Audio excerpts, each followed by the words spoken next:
Hi everyone, Nova here from Brighter Outlook Counselling Service with this week's live stream, Narcissistic Abuse Recovery Question, Answer and Support Session. Thank you for joining me. It's awesome to have you back. Okay, tonight we have David Demars joining us as usual, all the way live from Las Vegas, and David will be co-hosting the show with me. So just waiting for David to appear. Everyone, as always, as you join, please just say hi. Lovely to know where, and say whereabouts you are from in the world. Lovely to know where you're from, and also so that we can say hi back. And as usual, please just comment your questions below, and I promise that we will get round to answering as many as we possibly can. As I've said before, as the forum gets bigger, it's really difficult to get round to answering everyone's questions. But as you know, that you will come across so many other victims and survivors. So please talk to each other, support each other, which I know you do. But if we don't get round to answering your questions, I just want to apologise in advance. Already we've got Maggie B there. Hi Maggie. And we've got Darren Butterworth is watching too. Hi Darren. Okay, just before David joins us, I'd like to let you all know, we've also got Jessica Marie there, says, hi Nova from Perth, much love to you, always like to watch. Fantastic to have you here, Jessica.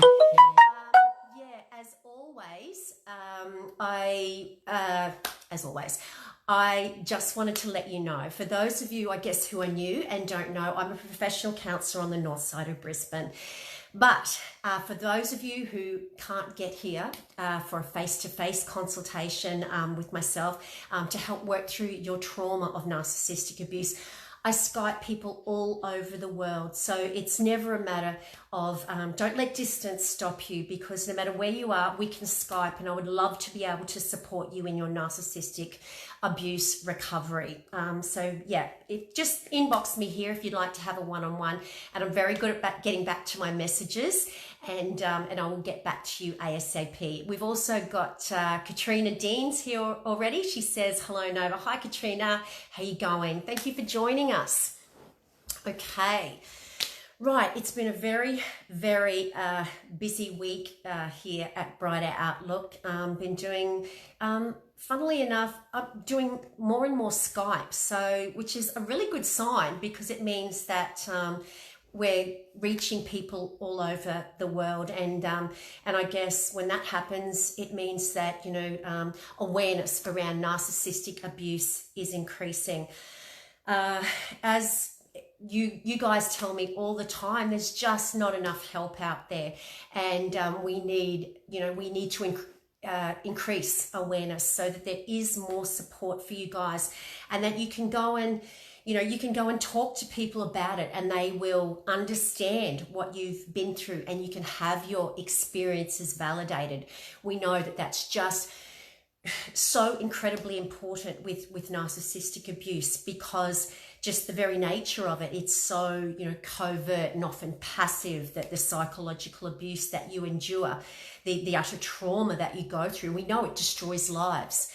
And this is why we need to increase awareness, so that you guys can talk about it with others, and they will understand you.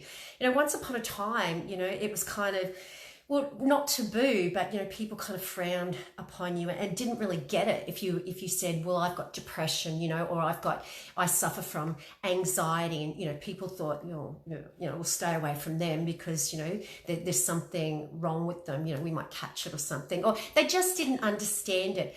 And slowly, with education, that's improving, and there's no longer, it's no longer that kind of taboo subject, and people are more aware of it. And that's what we want to do with narcissistic abuse. We want people to be able to understand that this is real, it destroys lives, and that, I guess, the abusers are everywhere. They walk amongst us, and 90% of them are covert, and that's why it is just so hard to deal with and to talk to people about the abuse that you're enduring.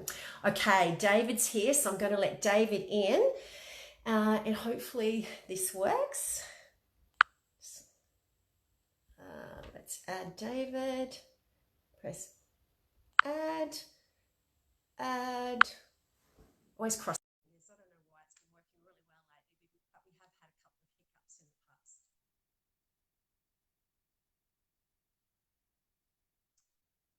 Okay, David. Anytime now. You at? And there he is. Hey, David. Hello. Hi. How you going? Great. Great. Thank you. How are Good. you? I'm good. Yeah, really, really good. Awesome to have you back, Thank as you. always. Glad to be back. Good to be Okay. back. Thank you. I was Yeah. listening to you. Oh, were you? Yeah, it takes a little Yeah. while when I don't know, you're probably there right from the very beginning, but obviously it takes a little while for you to kind of pop up on my screen for me to see you to let you in. So Yeah. yeah, Yeah, yeah. I think so. Okay, we've got a few people here already. I've said hello to a couple of people. We've got Amal Hanoun there. Says hey, here, they didn't even hear about the term narcissistic abuse. Yeah, as you would have heard, I was just telling people that, once upon a time it was kind of, taboo to, just go into work and say, well, hey, I've got depression, and anxiety, and this is a real thing for me, because people would kind of frown upon it and go, you haven't got anything wrong with you, get over it, and that's what we want to do with narcissistic abuse is to, and this is why we do what we do, to increase awareness. And so, yeah, you're absolutely right, Amal. Thank you for joining us. Okay, I'll just see if we've got anyone new, David. I think I've said hello to just about everyone I can see. Okay, so David, I'm going to leave it up to you to introduce tonight's topic. What are we talking about tonight? Sure. A bunch of things. And I made a video a long time ago called The Couch Surfer Narcissist. And it's basically people who don't know what a couch surfer is, it's that friend that always bounces from friends' couches, couch to couch to couch, and Yeah, what can I get from you now today? And I'll be like, back tomorrow if you don't like me here, and I'll come back and I'll keep trying, and I'll keep being there, and I'll be this person that you call friend, but not really a friend. And like I a, want to like a talk about moocher? Do you use what's that that? term? Like a moocher? Do you use that A term in the States? moocher, yeah, a moocher, a user. I want to talk about low self-worth and poor boundaries and being too agreeable, where agreeability can hurt you. Yep, Things like this. awesome. Yeah. Great. So Yeah, I've actually had a lot of people ask me to do videos more and more and more about this, and I think it's good.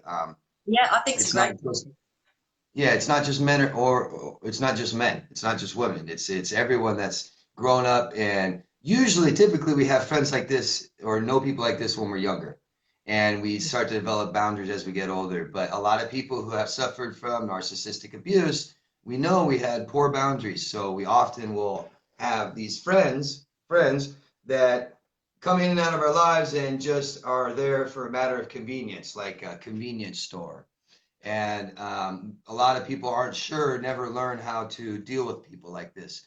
I think almost every client I've ever had, has had some degree of someone they know, some friend that is kind of just using them a little bit. One-sided conversations is a good detection of this, right? Yeah, Where where it's always about them and never about you. And that's the gist of the relationship, really. It's yeah. just always about them. It's what they It's all want. about getting their needs met, and typically um, lowering possibly boundaries that you once did have in place, but just very gradually lowering those boundaries, so that they can get what they want from you. That's right. These are the people that have no shame, right? They don't mind asking for every single thing in their life. And Yeah, I'm going to ask and ask and ask until I get it. yeah, Why not? No, you say no, and it's just why not? yeah, Can I borrow money? No. Why not? I can't afford it. I don't have money. How much do you have? yeah, It's just a constant yeah, persistence that yeah, even some exactly. people with some boundaries will, like you said, it's that little bits of bad behaviors and unacceptable, inappropriate things over time, and you find yourself after a few years knowing someone and it going nowhere, Yeah, just empty pockets. Yeah, and being taken advantage of, and not knowing how it started, because it's, I guess, a lot of the time you think it starts off as a normal friendship relationship, or intimate relationship, and you don't even know that your boundaries are being managed down, and all of a sudden, years, 6 months down the track, you're wondering, how did I get to be this person who can't say no, I guess. That's right. That's right. Yeah. I mean, and this is just daily. This is a daily thing. These aren't intimate partners. These are people you don't really have much of a bond with. It's become a bond over just helping them help, you know. Yeah. Yeah. So I think it's important for a lot of people to look back and see a pattern of this in your life. Do you see a pattern? Is there people in this in your life that it's not just when you were in college or your 20s? These are some of the friends you've had in your 30s, 40s. Now, right now, you have people that don't reciprocate anything to you and kind of BS you a little bit and call you up and want to tell you everything about them, and then they ask you for help and money and rides and let me stay with you, and you Yeah. know, And yeah, you're absolutely right. And often people who do experience relationships like that, they feel like something, somehow they deserved it, or there's something weak about them, and they don't realize that they are being manipulated. Perhaps it started off through some childhood trauma, or just some earlier experience in their lives where they were taken advantage of. And I guess the thing is, what happens is, through that gaslighting, and I guess it really is a kind of gaslighting, isn't it? That if they were to go and say no, no, sorry, that's not okay. You can't have money, or no, you can't sleep on my couch. No, you can't, take advantage of me, in inverted commas.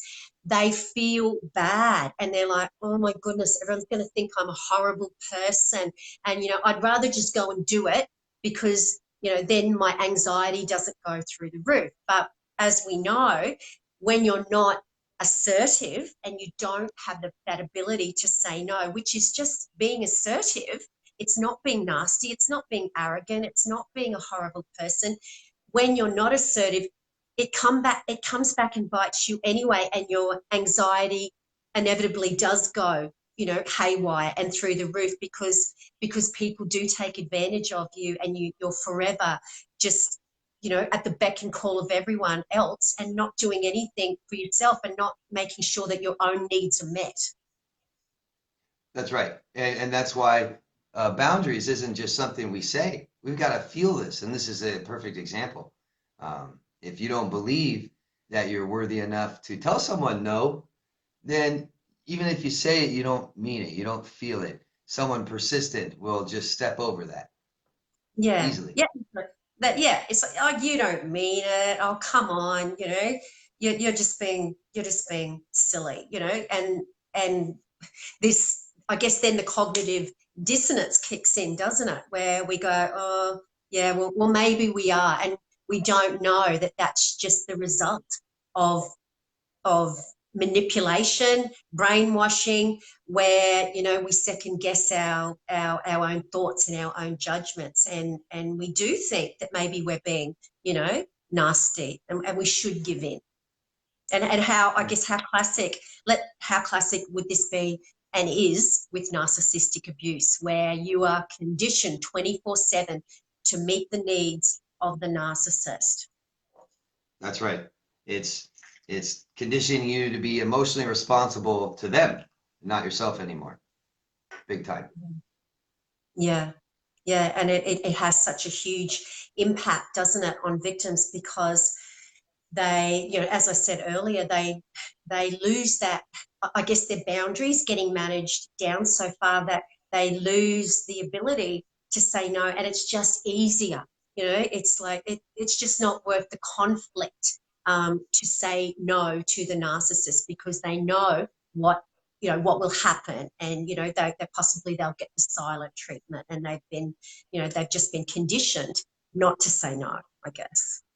Yeah, well, these conditions, they make up rules, sometimes unspoken. I've talked to people who or have people like this in their lives, and when we try to, and I try to let them see that they're giving too much, that they're not saying no, and they'll tell me these basis for their relationship means I always give them rides if they ask. That's one thing I always do, or I always open my door to them. They know that. They know they can always come to me and come to my house. And so that's just unspoken rule. And from there, then I'll have boundaries. And it's like, no, no, no, no, no, no, no. They're getting Yeah, what they want from you, everything they want from you, and you're not saying no. Yeah, yeah, and you know what the problem is how we feel taken advantage of. This creates more guilt and shame to ourselves. Yeah, yeah, exactly. That's what I was just saying, that, that lack of, um, it's being assertive, lack of being assertive and feeling comfortable in saying no. When we don't have that ability, it results in more anxiety anyway, because we feel so helpless. We feel so bad about ourselves. We feel weak because we know we're being taken advantage of, possibly on a subconscious level, but we don't have the strength to do anything about it. that's right. And it probably never had real positive experiences with this before, probably, you know. Yeah, But if I don't exactly. see that, yeah, I tell someone no, and I wait to see what happens, and it's always been bad. You know, it's That not, you know, that's exactly right. And this is what happens, I guess, in these toxic relationships. Then victims are never going to experience anything positive because, because of the conditioning, the gaslighting, the brainwashing. They've had such bad experiences when they have said no, or they've put a boundary in place and they've just gone, oh no, I've said no to the narcissist. I've actually said to that person, I need to get my needs met, and it's erupted, possibly in narcissistic rage or the silent treatment, passive rage. And the thing is, and they won't know until they get into a healthy relationship where someone who wasn't disordered would go, oh, that's okay, bro. You don't have to give me a ride. I'll find a lift. I just thought I'd ask. That's a typical response from a healthy relationship.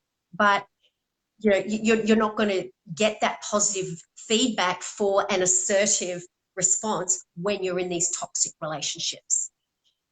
that's right. And well, you get a positive reaction to giving in, going against what you want, and then you get that positive reaction from them. Now we'll have a good time today. You give me what I want.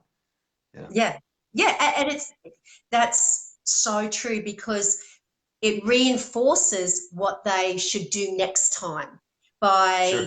by the victim acquiescing and going, oh, okay, yeah, you have what you want. And then, the narcissist goes, oh, okay, good. Let's go and have a good time now, because you've met my needs, you've given me what I want, you've stroked my ego. This reinforces in the victims that if I do what they want, there'll be peace, there'll be harmony. So victims are conditioned to not, not to have their own needs met and to do what the narcissist wants. That's right. That's right. And we know poor boundaries is from shame. Shame. It's poor self-worth, low self-worth. So this is caused in childhood, and we've had no other experiences, like you said, no real challenges of our boundaries maybe yet. And this is where it starts happening. Friends, associates, contacts, asking for too much. We give in. Yeah. Yeah. So, David, what do you suggest that victims do in these relationships when they just don't have the strength, to put boundaries in place and say no, and be assertive? What should they do? Well, at the end of this, when it's already this bad, um, that's tough. We need to, I think it's a good thing to always self-evaluate your relationships. Evaluate your relationships you're in with people and see if they're serving you. Are you being a good friend? Are you being responsible in your relationships, and are they to you? So real reciprocation. Let's evaluate. What am I getting from this? How is this serving me? How is this benefiting my life? And I think that's an okay and a healthy thing to ask yourself. A lot of people aren't used to that. I say, well, I can't do that. I can't put a value on our relationship like that. And it's like, well, don't you offer some value, right? You do, and you should. And if you do, it should be reciprocated, because we can't just invest in relationships with people without them investing anything, Yeah, you know? absolutely. Recognizing that a healthy relationship is, everything's reciprocated, the compassion, kindness, respect, all of that stuff is reciprocated. If you're not getting that back at you, then it's not a healthy relationship. I guess the problem, with narcissistic abuse victims is that they're in that fog. They're in that fog where they can't see this, and just, like I said before, the frog in the boiling water that jumped in, when the water was tepid and wonderful, and the water was very, very slowly turned up till it was boiling, till the frog boiled to death. That's the nature of narcissistic abuse. So by the time they're kind of getting inkling something's going on, they very often don't have the strength to get out. So that's why, we need to get the word out there that, hey, you are experiencing narcissistic abuse. And you have to get out of the fog to really be able to recognize it and see just how abused and traumatized you actually were. Right. There's a lot of things. People that find themselves in these situations as adults, we just said we probably might have some low self-worth, low self-esteem, esteem issues. So it's about being really conscious of our choices, what we're doing. Um, I talk about, I tell my clients and viewers to make a standard list of what kind of standards are important to you in relationships with people. And I think it's just as important with friends. And if you aren't going to write it down, at least be very conscious of it in your head and realize what are the things that are important to you in your life, and if who you are things, whatever that is, the people around you, it should be somewhat important to them as well. Um, all too often, I'm just finding victims who hold, integrity and principles important to them, and they've got people in their lives that it's not important to them at all, at all. You have two completely different people with two completely different interests and importance and things that are important to them in life. So, you've got so what typically it comes along with this user friend is a total loser, right? Someone that hasn't accomplished much and um, doesn't offer anything beneficial to you. No, typically these people may not be the best conversationalists, maybe, so it's why do you, or what kind of people do you have in your life around you? Because your friends really say a lot about who you are, you know, and Yeah, if they're not, then maybe they shouldn't be a friend. yeah, yeah. If Yeah. if if the if the circle of people if that circle you're in, if they're not cheering for you, they're not your circle. I love that saying, and it's so true. And we Yeah. know with narcissists that absolutely their interests are going to be different because their interests are only about them. It's always about them. And if it seems different and it seems like at any given time they are meeting your needs, it's because it's insincere and they are wanting something from you. So they're manipulating you. That's And I right. guess this is what people who are non-disordered, who are high on empathy and want to help people, this is what they don't recognize when they're being manipulated. Yeah, that's right. A narcissist needs someone to serve them all the time. And if you're in a relationship with them for very long, you friends, whatever it is, you're serving them. You're serving them. Yeah, yeah. Yeah. Okay, well, we might start to answer a few questions, David. We've got a few more people here, so I'll just scroll through and see who we've got. Okay, we've got Jacqueline Morrison here. He's all the way from Scotland. Hi, Jacqueline. Thanks for joining us. We've got Mark Silverwoods here. Says hi. How you going, Mark? We've got Lindy Foosh here. Says thank you for doing this, Nova and David. Hi, Lindy, and our absolute pleasure.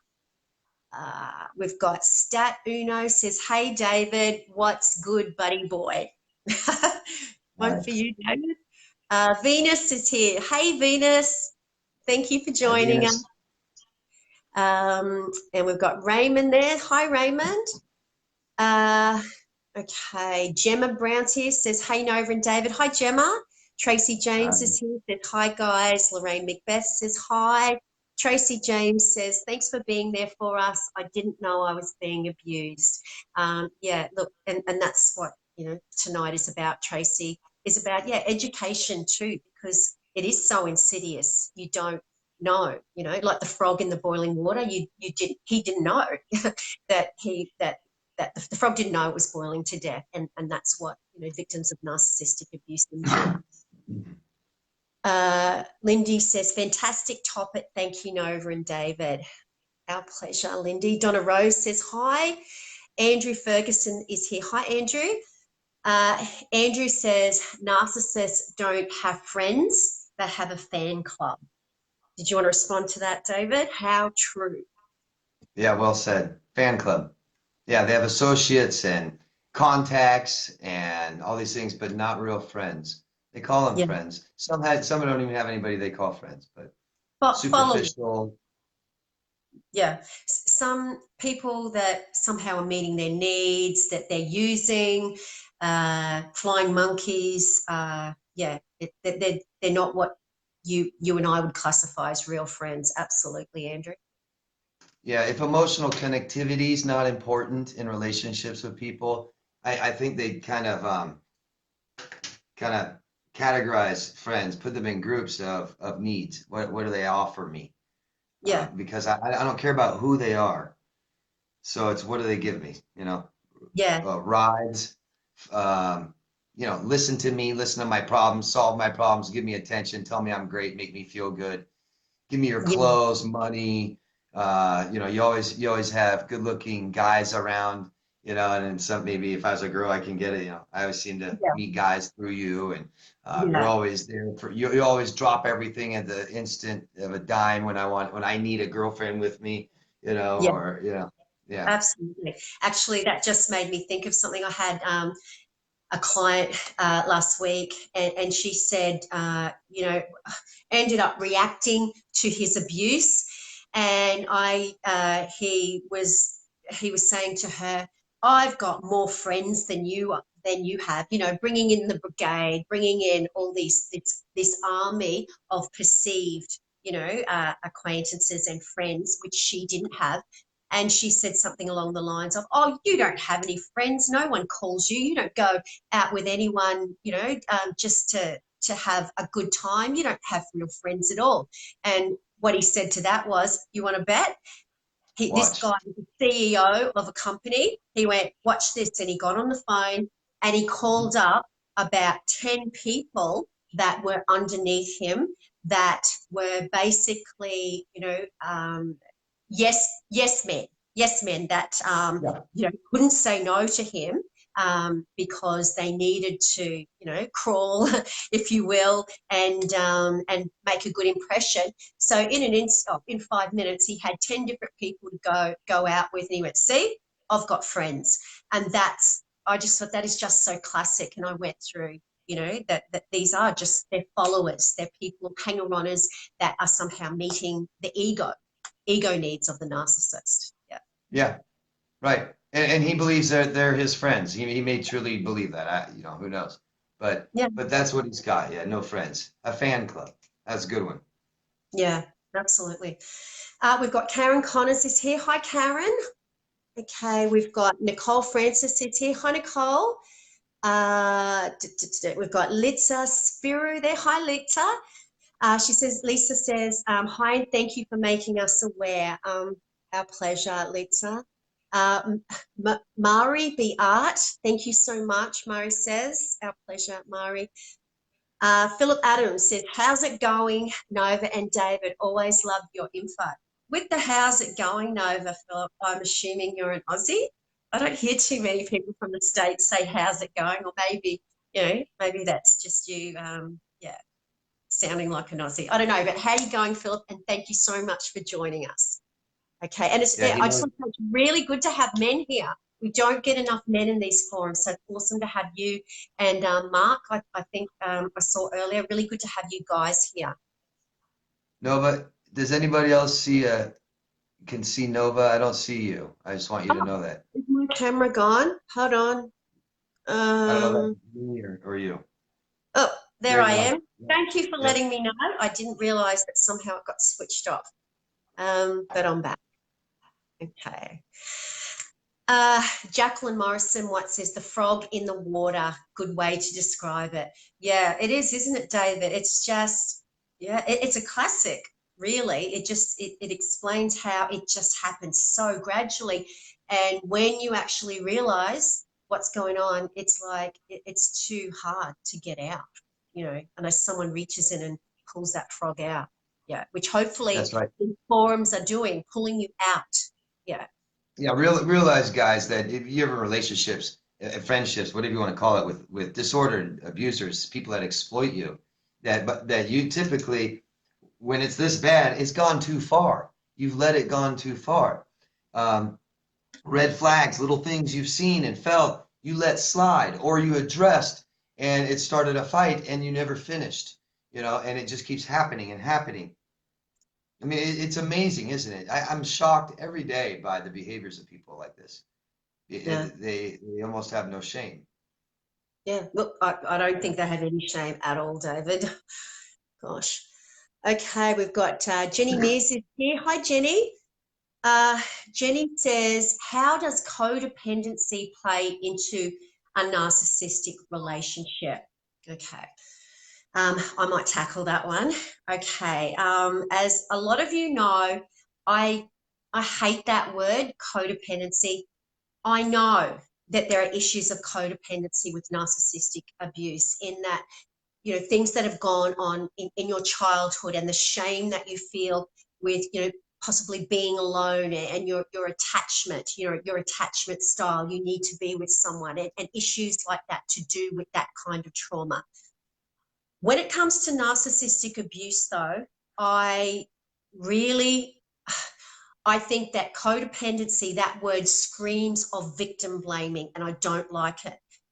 With narcissistic abuse, I totally believe that it relates more to trauma bonding. Now, trauma bonding is an addiction. It's the same as Stockholm syndrome. It happens, you become addicted to your abuser. The chemicals change, don't they, David, in your body, and you become addicted to this roller coaster of highs and lows and highs and lows. The chemicals change. The oxytocin and the dopamine is flowing in abundance when you're being love bombed, and when they're throwing out the breadcrumbs of love bombing, when you're being devalued, they're trying to reel you back in. When you're being devalued, the cortisol levels are flowing, and you crash. Now, these highs and lows change the chemicals in your body, and you become addicted to this process. This is trauma bonding, this push, pull, and the intermittent reinforcement that takes place where there's no particular schedule and they can love bomb you at any stage and you don't know when that's going to happen. You wait around for when they're going to say, oh, I want you back. This is very addictive, just like, when you sit at a poker machine, I think you call them slot machines. In the States, David, not sure, but the schedule, the intermittent schedule that a poker machine uses, where a drop can come at any time. This is very, very addictive, and these are the strategies that a narcissist uses and creates that trauma bonding with these strategies. So if any of you have been told, oh, you need to go and work on yourself because you're a codependent and you just have to work on that, and then you can get away. I think this is really destructive, and I think that you need to be told that you've been trauma bonded to your abuser. This is your abuser. A trauma bonding has taken place. Yes, certainly there are issues of codependency there, but I want you to look at this as an addiction to your abuser, and the same as a heroin addict coming off a drug, well, obviously off heroin. I want you to look at this and make this the number one priority in your life, is to break that addiction, which is what no contact is. It's going cold turkey from your abuser. So how does codependency play into narcissistic relationships? Certainly it can make you susceptible, but what keeps you stuck in that relationship is the trauma bonding, which is not your fault. Did you want to kind of add anything to that, David, about the chemical changes that take place and how this is, this is not their fault? Yeah, well, if someone is abusing you, it's not your fault. And you explain the relationship really well. Yeah, there's a definite addictive element to abusive relationships. That's why people stay for so long, or that's why when they're over, you keep obsessing on your partner and you want them back, even though logically you know that they're bad for you and they hurt you. So let's not talk about the relationship. Let's talk about before, when it happens. So Sure. there's many different caveats to codependency. So let's throw that word out and let's just talk about some stuff, different things. Let's divide it up. One common thing that people that fall into relationships with people that are using them and exploiting them, abusing them, is in the word help. I love that word. Here's my air quotes. Word help is crazy, because it's just, who knows who's helping who? Who knows if everybody you're trying to help wants help? Who knows if your help is constructive, if it's really helping?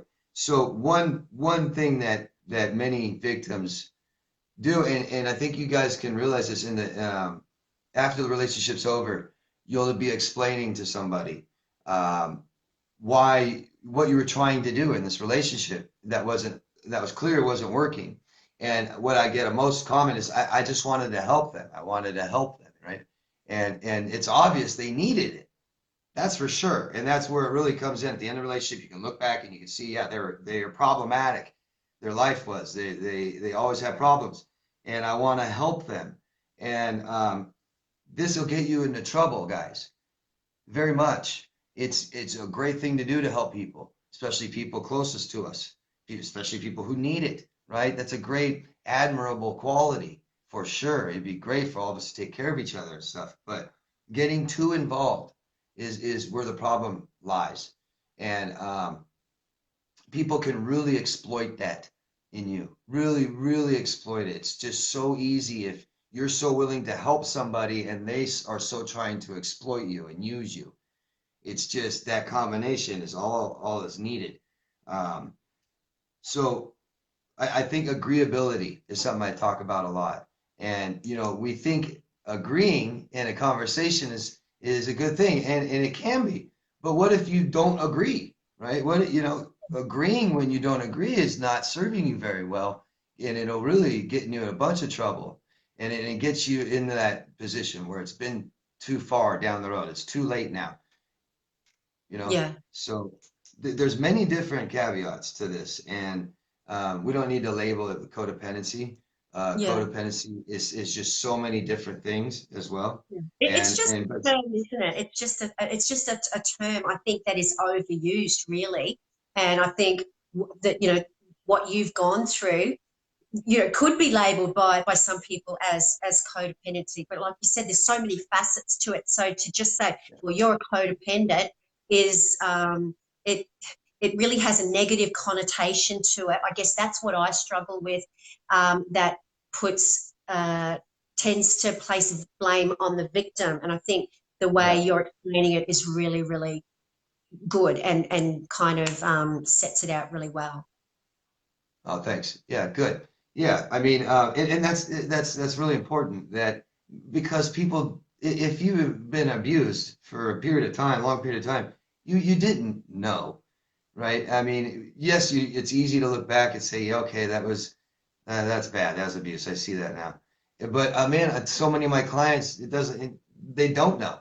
They don't know afterwards. They minimize the hell out of it. They really didn't see it as abuse. They thought they deserved it. They thought it was okay, acceptable behavior.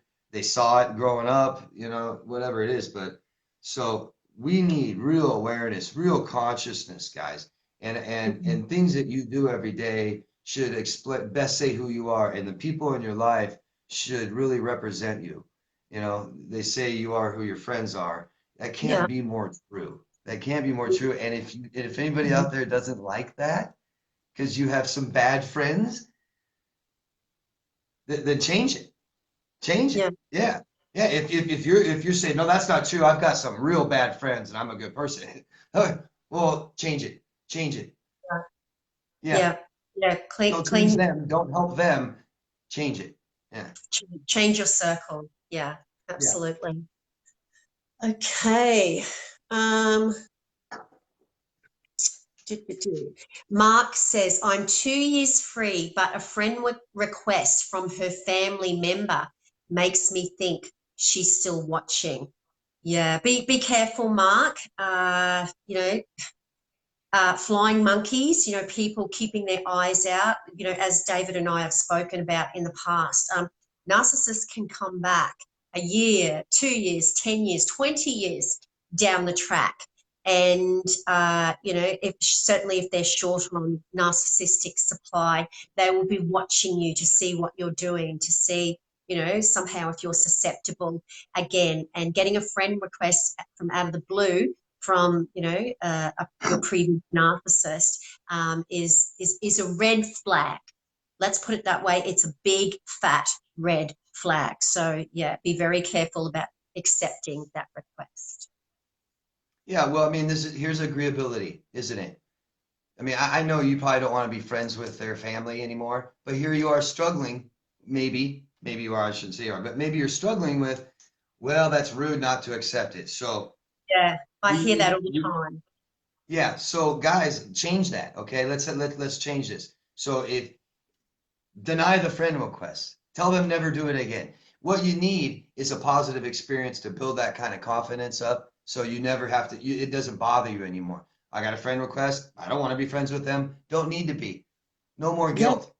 Yeah. yeah, and not accepting a friend request if they take that as you being, a horrible person because you kept a very, a very structured, if you will, circle of friends in who you have as friends on Facebook. If they take that as you being a nasty person, then that's a really, really good indication that you did the right thing. That means that Yeah. they have no respect for your boundaries. And what kind of people do we treat like that all the time? So aware of hurting their feelings. Children. We're like that with children. Everything's got to be equal and fair when you're a child, and there's no one left out, and everyone gets the ribbon, everyone's in first place, and well, Yeah, not in real life, not in adulthood. And if I don't want to be friends with someone, don't be. And you don't have to explain yourself, and you don't have to give excuses, and you know what I mean? And it's perfectly said. If they have a problem with that, that's their problem, right? And they need to learn, so then they're not going to ever get everything they want. And yeah, yeah, yeah. And if they have a problem with it, yeah, then you did the right thing. Yeah. right. Don't make it your problem. It's Yeah. just their problem. Okay. Gemma is here. Hi, Gemma. Gemma says the tricky bit is the love bombing and grooming conditioned you to ignore the red flags. Yeah, absolutely, Gemma, because it's in your benefit to ignore them. Yeah, we get conditioned, don't we, David, to ignore those red flags, very, very subtly, where they just test you to see if you'll react when they, disrespect one of your boundaries. And before you know it, you're accepting terrible behavior. Well, it's pretty simple, isn't it? If somebody's asking for too much of anything from you, no matter what it is, if it's something you don't want to do, you don't have, don't like, it makes you feel uncomfortable, to say the least. That's your emotion, that's your body, literally feels uncomfortable. Red flag. So what do? They make you feel good. They stroke your ego. They promise you things. They tell you how great you are, how great smelling you are, how great looking you are, how great feel, you know. So it can easily cover that uncomfortability. Yeah, yeah, absolutely. Okay, we've got Daniela Bianchi's there. Hi, Daniela. Uh, okay. Where am I going? Um, Litz says, covert narcissists are the worst. I was completely blinded. Yeah, and I think this is there's a real misconception. I think this is one of the problems we have in letting people know just how prolific and narcissistic abuse is, simply because covert narcissists are actually the majority, not the minority.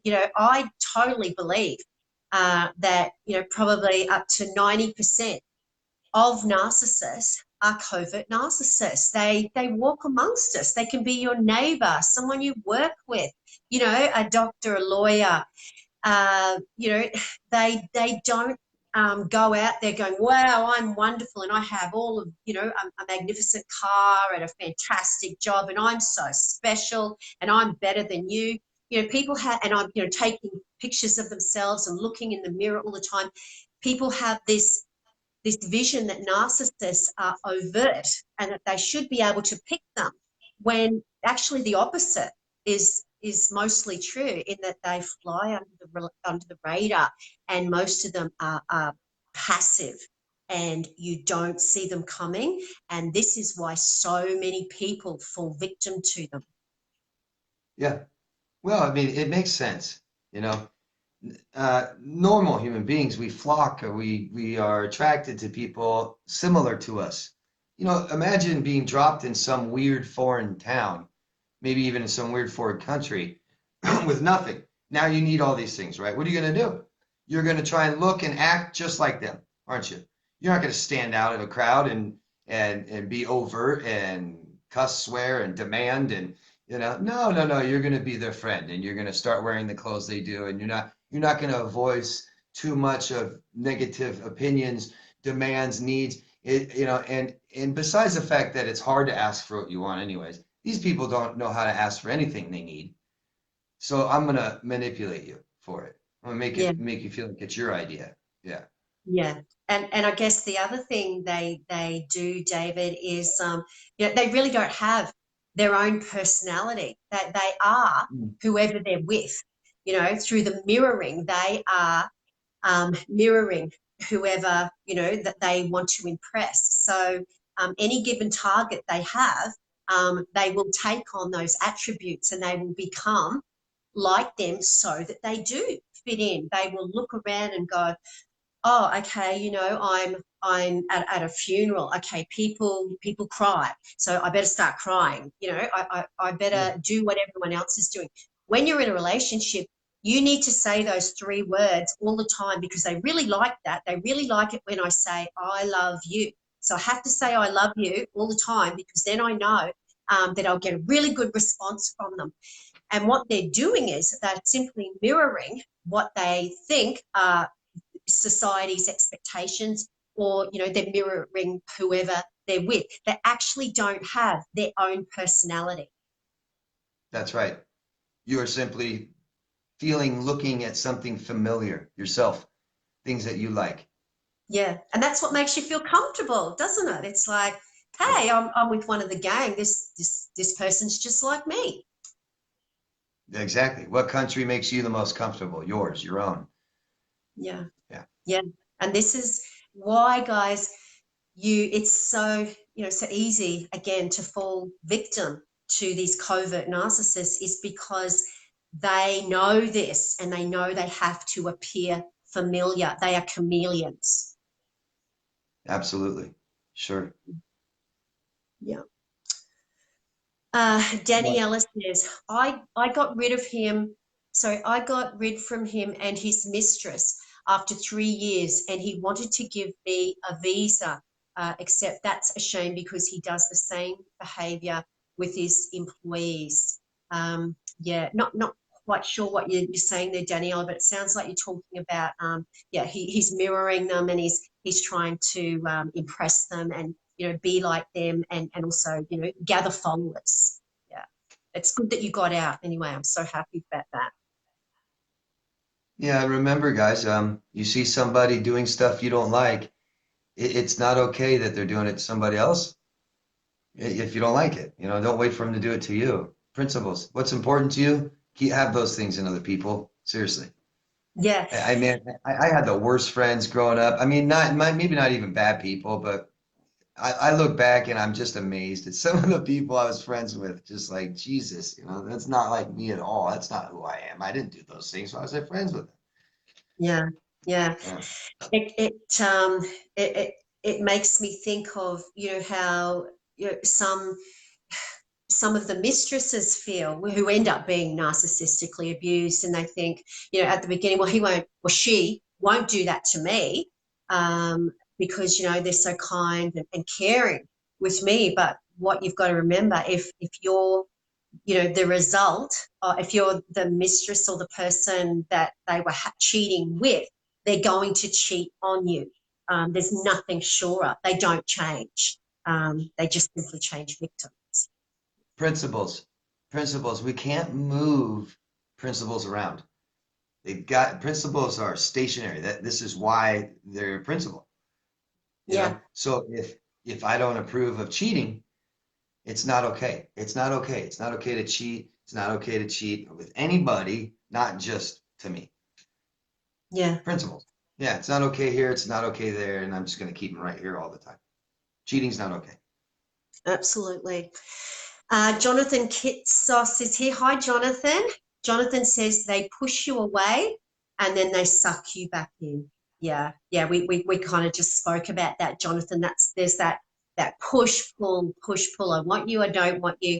And, when they see you, if they discard you or if you happen to get away, then they will hoover you back in when they see that you're starting to heal and they see that you're starting to make a life for yourself.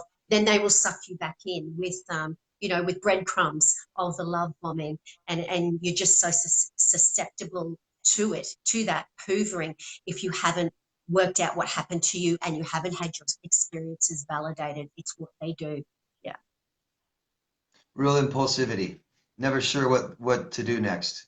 Unsure. Same people will ask you all the time, what should I do? What should I do? I don't know. Yeah.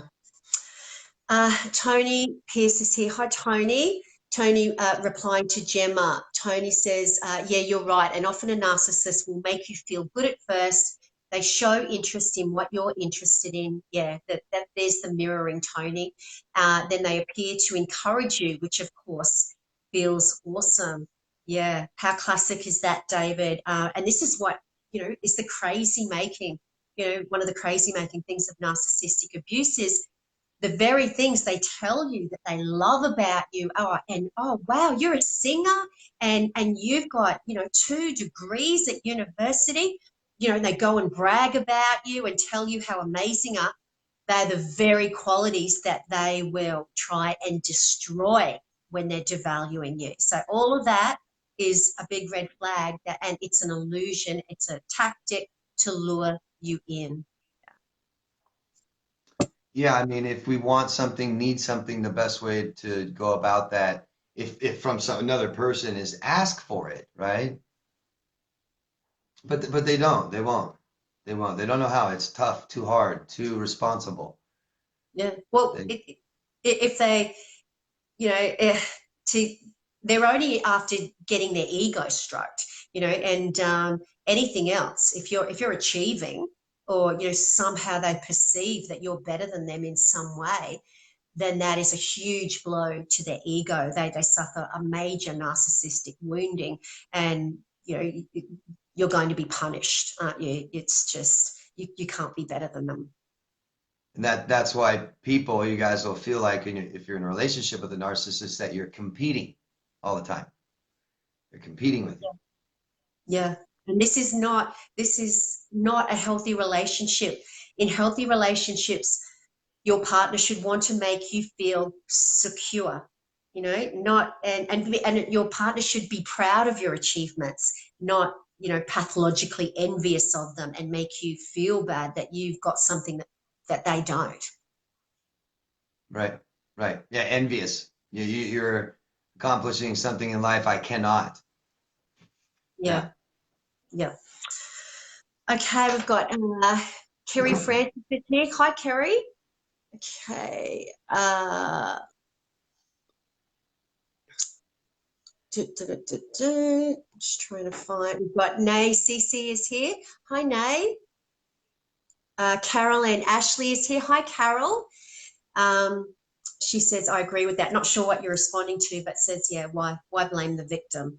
The victim is the fall guy. It's so easy to blame the victim rather than, you know, look at what's actually going on. And I guess the very nature of narcissistic abuse is that it is so very covert a lot of the time, and it's easier for a lot of people to think, well, there must be something wrong, you know, with that person instead. And yeah.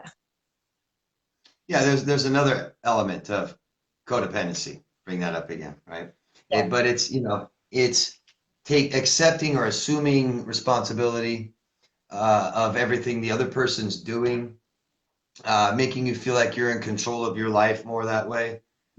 You know, Yeah. that's huge. Yeah, because if you guys are helping, then you're kind of assuming that responsibility a little bit. When something bad happens to them or they fail, you feel that. You feel that, and you kind of assume that. And I need to fix that. I need to change that. I already been helping them. I need to do it more. Yeah, Yeah. And better. there's that dynamic attraction, isn't it, between the narcissist and the empath. The narcissist takes, and the empath wants to, by way of nature, wants to give until the narcissist is up here with all of the energy that they've sucked out of the empath, which is now down here. And of course, once the empath is empty because of the abuse, then they're worthless. You know, they're absolutely a completely useless object to the narcissist. So they're kicked aside in favor of someone who's full until they're depleted. And so the cycle goes on. Yeah. Yeah, what do we do with our garbage when we're done with it, huh? Yeah. We discard it when there's nothing left, no value left in it anymore. Discard Yeah. what's left of it. Yeah. Um, okay. Nicole Eleanor. Hi, Nicole. Nicole says, my ex-husband used to always say to me that I am codependent on him to make his abuse my fault. Yeah, the classic blame shifting and, you know, just flipping that script around and blaming you for reacting, you know, to their abuse. Yeah, I'll point out a fault. That's simple, right? Because I mean, it could be more black and white, more splitting thinking than that, right? If I point out a fault in you, I'm okay. That it couldn't be more, I don't know, anti-codependent. I mean, it's two people not assuming correct responsibility. Yeah, Mm. someone taking none, someone taking too much. Yeah, one taking all the blame and the other one taking none. Right. Yeah, I was reading a little bit about that today where, you know, if a victim tries to make a point and defend their position and say, well, hey, you know, you've done this to me and it's not acceptable, you know, the narcissist a lot of the time will go, well, yeah, but you did this, you know, you did this. And so how are you any better? You know, and I had to explain to a client the other day that an apology should be an unequivocal, yes, I'm wrong. followed by changed behavior. Whereas a narcissist will go, yeah, well, yeah, I'm sorry, but, and it will always be followed by a but. Now, if someone puts a but after an apology, it's not an apology. I'm going to shut you up by saying what you want to hear, but you're no good. So how dare you accuse me of doing anything? Yeah, yeah. Remove the but and put an if. I would be sorry if, Yeah, but I'm not. Yeah. yeah, absolutely. Okay. Nikki Taylor's here. Hi, Nikki. Nikki says, sorry, just joined in. Is there a theme tonight? If not, can we talk about child alienation? We might, there has been a theme, Nikki. We might tackle that. We might tackle that as perhaps we get that asked a lot, court processes and dealing with, narcissistic, you'd think I'd be able to say that word by now, narcissistic exes when children are involved. But David, did you want to just quickly explain to Nikki what we're kind of talking about tonight? Yeah, users, abusers, not, any relationships we have, people in our lives that are taking, and taking from us, and we're giving too much. I refer to the couch surfer. We all have had or have a friend or knew somebody that just took too much and asked for too much and too inappropriate, and we found ourselves giving, feeling bad, feeling guilty. So it's a lot of, low self-esteem, poor worth, poor boundaries with real people who just exploit everyone. Yeah, but we basically give to our own self-destruction. Sure. Yeah. Yeah, agreeability to where it causes big problems in your life. Yeah. Being too agreeable. Okay. NayCC says co-parenting. Do I invite him to kids' birthdays or school activities? Oh my goodness. Okay, might tackle that one. Nay, I'm assuming you're here because obviously you've discovered that he's a narcissist. Okay. I have to wonder why he doesn't know about school activities. If he's a father that's involved in the children's life, why does he need to get an invite from you? This is, I guess, I really want you to self-reflect on your interactions with the narcissist and the intent behind what you're doing. Are you trying to keep the peace? Are you still, trying to placate him so that he doesn't fly into a narcissistic rage? I don't know. But, a father should know, or, a mother should know when these activities are on. And if they don't, then that's something that they should be doing. And it's not up to you to make him involved in his children's life. It is not up to you. And, as far as kids' birthdays, if the birthday, is, well, I'm assuming you'll be hosting it and possibly it's your house.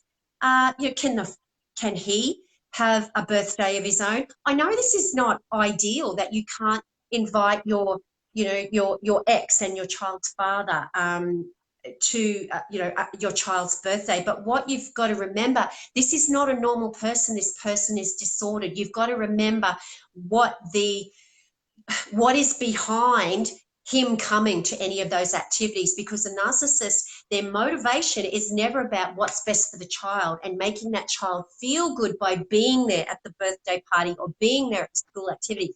That's not their intent. Their intent is to garner narcissistic supply from you and to get your reactions, to gaslight you, to perhaps manipulate people. There's always a negative, motive in their action.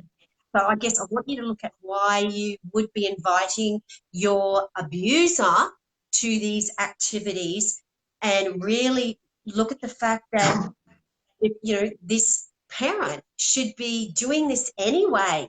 Having birthday parties and knowing what school activities are going on, and finding their own way there if they're able, as in, if it's not a birthday that you've hosted, that type of thing, and it's if it's at the school. Yeah. Yeah. What do you say to that, David? Yeah, good said, well said. And here we are with responsibility. So your responsibilities, right, are to yourself and to your child, being a good mother, not being a father. That's not one of them.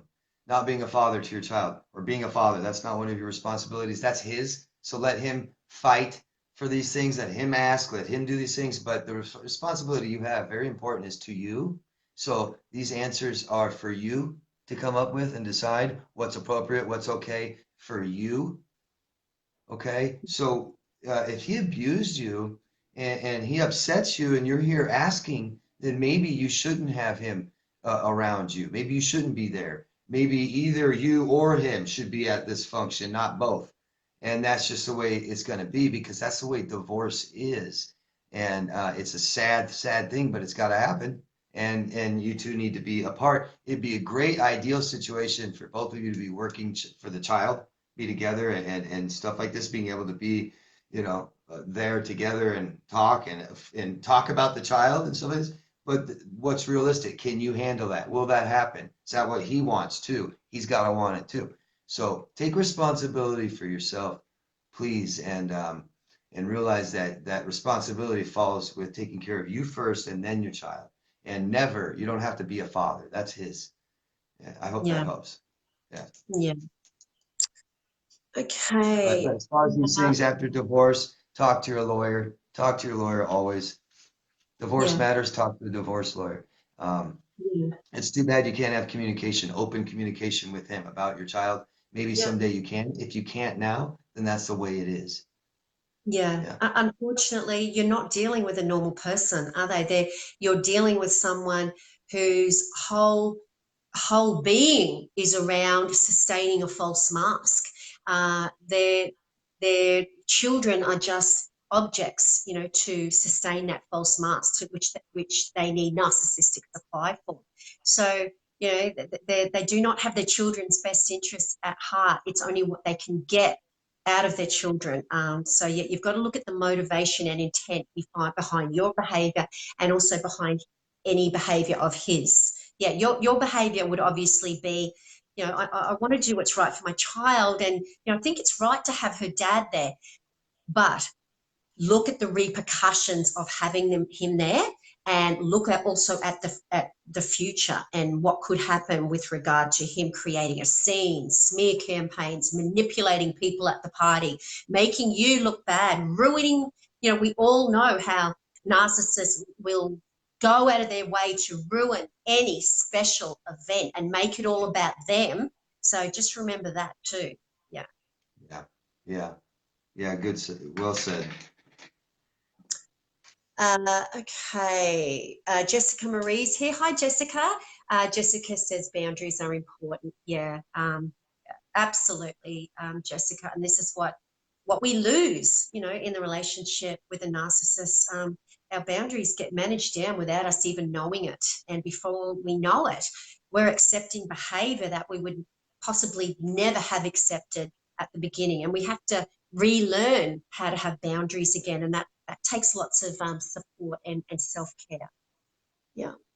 Or maybe learn boundaries for the first time. Yeah. Yeah. Perhaps, you didn't have any to start with because of, you know, um, early childhood trauma and that shame that's left over, as David was talking about earlier. And we just never developed healthy boundaries. And that's why we were possibly, attracted to people who treat us the same way as the people who traumatized us earlier in our lives. That's right. Yeah. And people don't respect boundaries. They don't have boundaries. They don't hold boundaries. Yeah. Okay. Philip is here, and Philip says, are cluster B personality disorders more common in today's day and age, or is there just more awareness about them? NPD, BPD, HBD. David? Well, take like borderline. That's the most common personality disorder. That's on the rise. But narcissism is on the rise, and I've seen studies college studies on college students, and they're finding that it's increasing generationally pretty fast. Yeah. That goes with the territory. That goes with where society's going, technology, things like this. Yeah, Yeah, it's it makes sense. the sense of entitlement, people have now where, I just deserve it, so give it to me. I don't have to do anything to work for it, so give it to me. It's, those kinds of values that are instilled in people now that didn't used to be there, a long, long time ago when a lot of people had a really good work ethic, and if you didn't work for what you wanted, then you didn't get it. But people now kind of have been conditioned by society that you can get what you want and you don't have to work for it. It's that sense of entitlement that is around now. Yeah, I mean, entitlement isn't taught, guys. We were all we all had entitlement issues as children, and we're taught to get away from that. To But rein it in, aren't we? Yeah, it's like, exactly. When we're a toddler, it's mine, mine, mine, mine, mine, me, me, me, me. Yeah. first thing we're taught, aren't we, when we start learning to talk is say thank you, because we're not thankful. We don't care. It's mine. Give it to me. Yeah. Yeah. Start And, thanking and our parents for dinner time at the dinner table every night at when you're 6, 7 years old. Yeah. and there lies the age that the narcissist's emotional maturity stopped. At that Yeah. toddler level where everything's me, me, me, mine, mine, mine. That's it. That's where it stops, and that's what you're dealing with. You are dealing with not the intelligence level, the emotional maturity of a screaming toddler spitting their dummy out and throwing a massive tantrum.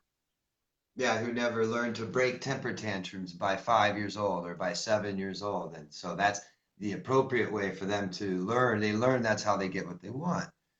Yeah, yeah. Yeah. Okay, You've yeah, got female narcissists that learn, a lot of them learn get what they want, they use their body. So yeah, they will go lure men in with the way they dress or with sex to get what they want. Yeah. yeah, It's just yeah, children learning to get what they want without asking yeah. They're, or they're not taught, providing it for themselves. Yeah. yeah, they're not taught to play nicely in the sandpit, are they, David? They're not No. taught to share. It's all about what's yours is mine, what's mine is mine, and if you don't give me what I want, there's something wrong with you. Right. Right. Uh, whoops, lost everyone for a second there. Okay. We've got Pristine Kylie there. Hi, Pristine. Pristine says, mind games through your kids, that hurts. Yeah, incredibly, Pristine. And they will take every opportunity to use the children as weapons against you. They don't care about the emotional damage to the children as long as they're getting their needs met, which could be to get you to fly into a rage so that they get that negative narcissistic supply from you, uh, to get narcissistic supply from their children in the form of giving their children silent treatments if they don't do what they want, setting their children up with triangulation, pitting their kids against each other so the children will compete for their affections. They will not hesitate to use their kids, and it's incredibly destructive. Even we, I've heard people say, well, at least the golden child gets a fair shake. But, I don't believe that. I think that golden children and scapegoat children fare just as badly when they become adults when it comes to the narcissist, and they still end up, at feeling obligated to meet the needs of their narcissistic parent. Yeah, completely. Yeah, no one has it good in a narcissistic family. Yeah. No. Okay. Who haven't we seen yet? Okay, here's one for you, David. We've got Spyro Margellis there. Hi, Spyro. or Spiro, not sure if I'm pronouncing that correctly. Spiro says, why do they triangulate you with the ex? So in a new relationship, they start talking about the ex and triangulating you with the ex. Well, I mean, there's all kinds of things I could come up with, reasons, explanations. Um, Yeah.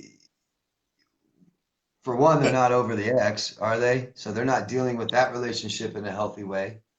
Um, it's a great way to get what you want if you can exploit someone's vulnerability. We talk about fear of abandonment. If you care about somebody, there's a degree of fear of abandonment, period. Okay. And because you've experienced this massive fear of abandonment in your life, doesn't mean you're ruled by that all the time. Somebody may have exploited that in you to the degree where it's created a phobia in your head or you're going to die.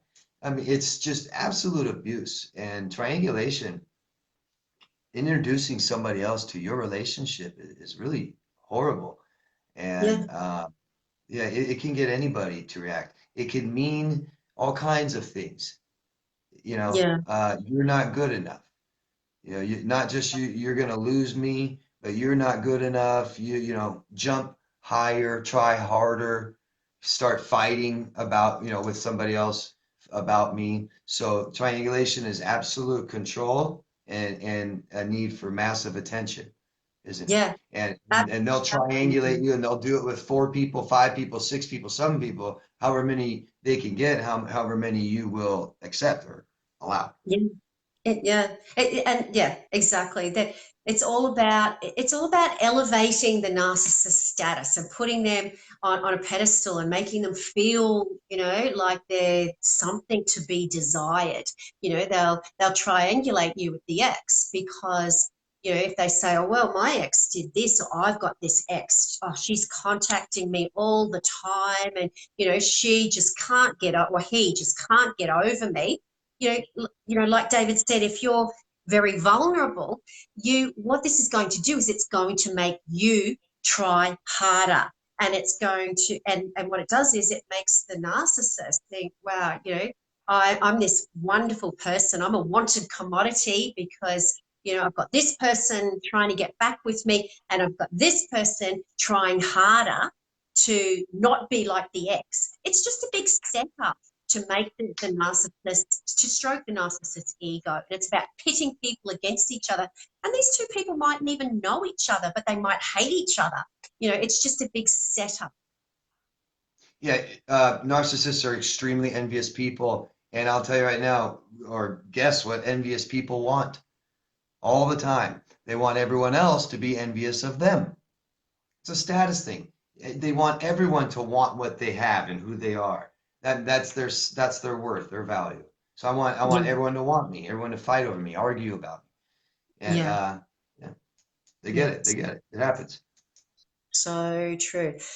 And the other thing I just thought of that, David, was, and this is another one of the things that just does your head in as a victim and makes you feel crazy, is that the narcissist will triangulate you at the beginning by perhaps elevating the status of the previous ex, or perhaps they'll go, or that person's disgusting, they're horrible, they're crazy, I wish they'd go away, and telling you how wonderful you are. And then when they're starting to devalue you, they will start saying things like, oh, my ex never did that, and they're so special and they were really good at this. Why can't you be like them? And this just sends you crazy. And this is just another form of triangulation, I guess, in the reverse, where they're just gaslighting you and making you just doubt your reality. Yeah. Yeah, well, low self-esteem is caused by comparing yourself to other people. You can't do it. You can't live like that. If you live like that, comparing yourself to other people, you are destined for low self-esteem. It doesn't matter who you are. So if you have somebody, a loved one caring about you, or you care about doing that to you, comparing yourself to other people, you are low self-esteem at the very least. Yeah. Yeah. I guess one of the problems lies in, which feeds into the low self esteem from the triangulation, is that the narcissist very often will play the victim. Oh me, oh my, oh my goodness, this person was so horrible to me. They took all my money. They won't let me see my children. I've just become a wreck, and I have all these, anxiety and depression because of how nasty they were, and they cheated on me, and they will just be victim, victim, victim. So of course, here comes the empath. I will never be like that person, never ever. So they try harder. The narcissist gets the boost of the ego, and of course that new partner is not off that pedestal when the devaluation starts, and the narcissist goes back to saying how wonderful that ex actually was. Absolutely. And this doesn't have to be an ex.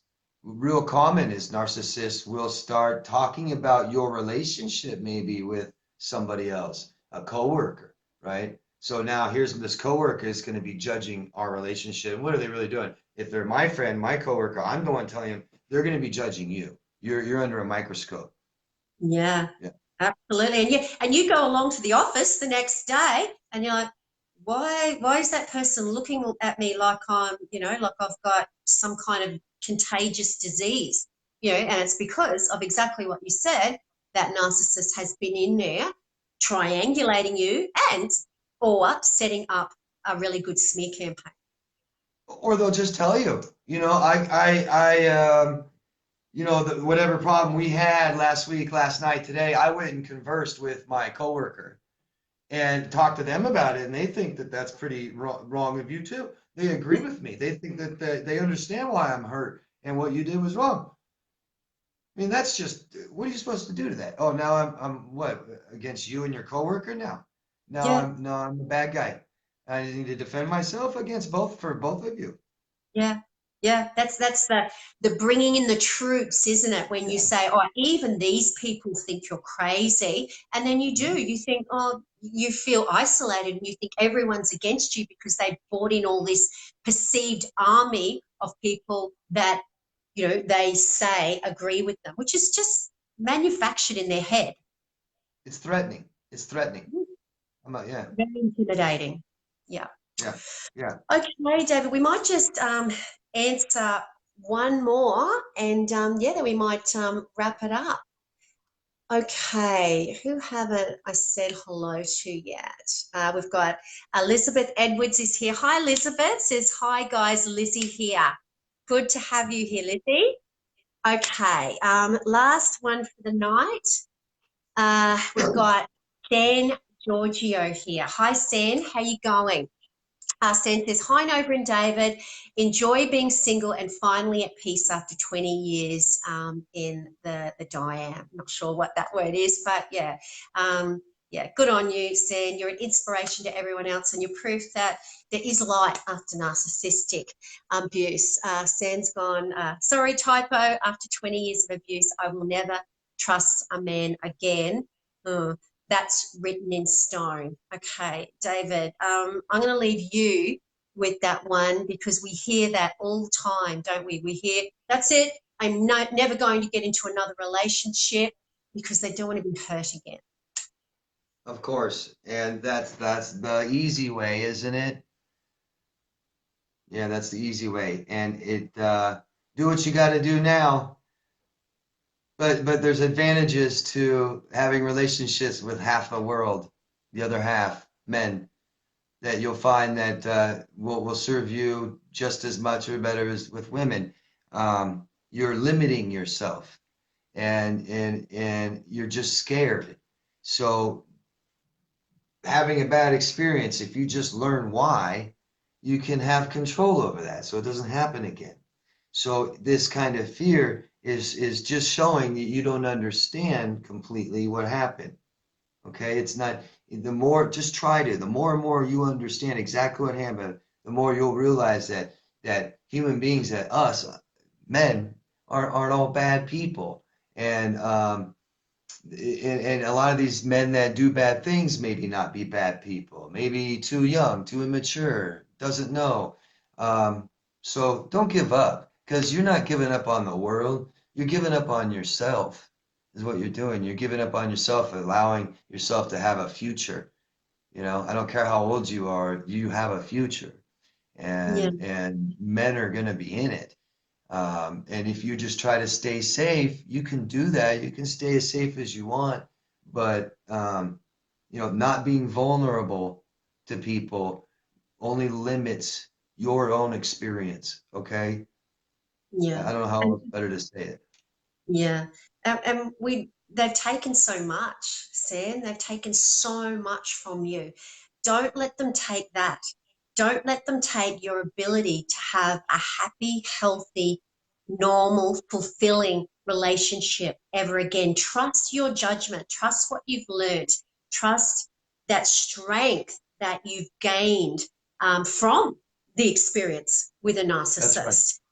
Yeah, trust that strength that you know, if you meet another one, you'll see the red flags, and there'll be deal breakers. Trust that you'll be able to pick it, because you will meet them. I'm not going to say that you won't meet them again. You will, but you'll have the strength to go, the assertiveness, the strength to go, that I am not being treated like that. And these are my boundaries, and you will not step over them. And you will um, you will veer in the way of healthy relationships, rather than perhaps what you've done in the past, which is bypass healthy relationships for whatever reason, perhaps on a subconscious level, and you won't be drawn to toxic relationships. But don't let them take that too. Yeah, give yourself a chance. Yeah, I've had relationships with disordered people, and that was my past, and I don't anymore. And I'm very confident that I won't. I won't get fooled or tricked. It's not about that. So there's a reason that I can now, and that I can have good, healthy relationships, and I don't have to worry about narcissists and stuff anymore. Something I did. And if you do that too, you won't have to worry about it either. Promise. I promise. Because Yeah, it needs to be done. We you never date another man again. Something needs to be fixed. Promise. yeah, yeah. Okay. Well, we might leave it there. Guys, look, once again, I just want to apologise for those of you that we missed. Yeah, it's incredibly hard to get to everyone, and the comments kind of float up really, really fast, and I try and get to who we can, but yeah, it's just really hard. This video will be on Brighter Outlook Counselling Services timeline. So if you missed any, you can go back and watch it. The videos are always there, and every video we've ever done will be on my timeline. The videos will also be on David's YouTube channel, so please subscribe to Damar's Coaching. David, I'm sure we'll put up the link. David brings out regularly lots of informative videos to help you, and yeah, so just subscribe to David, and this video will also be there. David, just wanted to say thank you once again for co-hosting the show with me. Amazing to have you back. I just wanted to tell you again, guys, that David gets up or stays awake till like 1 o'clock in the morning, because yeah, I saw you drinking the Red Bull then. I thought, yeah, I know Yeah. why. um, David stays up, and because this live stream doesn't start for him in Las Vegas till like 1 o'clock, is it, in the morning? Two. Oh, 2 o'clock in the morning. That's even I think worse. it Two must be o'clock like on 3:30 or something right now. Yeah. Yeah, well, it's 8:30 p.m. here in Brisbane. Yeah, so yeah, that's just amazing that you do that to be here for victims and survivors. So thank you for giving of your time. Thank you very much. Thanks for saying that. And if you whoever's watching this video on my YouTube channel, could you just support Nova? Go down the description box. I got links. Just go down there, subscribe, follow, stuff like that. Okay, really helps because Thank you. support anybody. If you whatever you have opinions about anybody, just whatever somebody's doing something that's positive, good, helping others, you like it, you agree, support it, push a couple buttons, follow, Yep. like, and stuff like that. Yeah. Absolutely. That's the next thing I was going to say, David. Guys, you can be an incredible help to David and I, and to yourselves and to other potential victims who don't know what they're going through. You know, the frog in the boiling water, or someone who just hasn't found the strength to seek support. You can be you can be part of the change and part of spreading awareness simply by liking and sharing. You know, wherever you can, if you're the member of a private support group, you know, please share this video to let people know in your support groups. I know there's lots and lots of support groups, private ones, popping up everywhere, which is amazing. So yeah, please share the video and let people know that there are places where they can get help. Yeah, if you guys found this and it's helping you, it's because other people supported it. Okay, Hey, supported us. Lisa. So please do what you can. You guys do way more than we do. We make the videos, but we need you or it stays. It doesn't do anything. Yeah. Thank Absolutely. you. Yeah. Well said. Okay, David, you can go to bed now. Thank Or you. are the Red Bulls kicked in too much? Yeah, I might have to wait a little bit now, but Yeah, come down from them. Okay. All right, David, thank you so much. And I will see you, as always, in 2 weeks' time to co-host the show with me again. thank you. Good night, Australia. Thank you. Thank Bye. you. Bye. Take care. Bye-bye. Okay. Oh. Thank you, David. As always, love having David here to help you guys and to help me to answer. Guys, thank you for joining myself and David here tonight. I've had a wonderful time.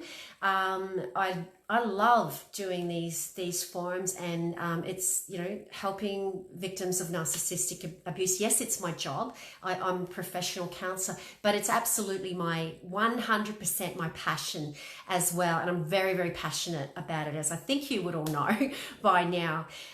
In saying that, if any of you would like to have a one-on-one session, a private session with me via Skype, I Skype people to help them in their narcissistic abuse recovery all over the world. So it doesn't matter where you are, just please inbox me and I'd love to be able to support you. Thank you all for your support every day with Brighter Outlook. It's lovely to see you all following and commenting and supporting each other and talking to each other. It's just amazing. So thank you for that. If you would like to have a private session with me, just inbox me here at Brighter Outlook and I'll get back to you as soon as I can. Okay, on that note, I'd just like to say goodbye. Thank you for joining me. And these live streams are on every single Tuesday night, 7 p.m. Brisbane time. I will be back next Tuesday, and I can't wait to answer all your questions then. So please join me next Tuesday, 7 p.m. Brisbane, Queensland, Australia time. Good night, everyone. Have a wonderful week. See you all next week. Remember your worth.